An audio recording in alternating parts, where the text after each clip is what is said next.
نصیحتی با ارزش از پیامبر صلی الله علیه و سلم. هر کسی که امرهای پیامبر صلی الله علیه و سلم را اجرا بکند، البته او تمام نیکوها را به دست آورده است و به وصیت‌هایش عمل کند. از جمله آن وصیت‌ها بر تو باد که این کار را ترک کنی و اشاره به زبانشان کردند، یعنی سخنهای حرام را ترک بکن، به مثل سخنهایی که در آن شرک به الله تعالی است و دروغ و شهادت زور و به الله تعالی دروغ بستن و غیر از هلاک کننده ها به مثل غیبت، سخنچینی، حقارت و دشنام. پس باید همه سخنهای بیهوده و پوچ را ترک کنیم، سخن نکنیم مگر آنکه آن خیر باشد.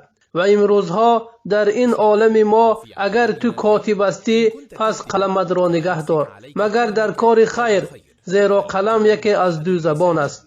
و در عالم شبکه های اجتماعی انگشت دست خود را نگه دار مگر در کار خیر.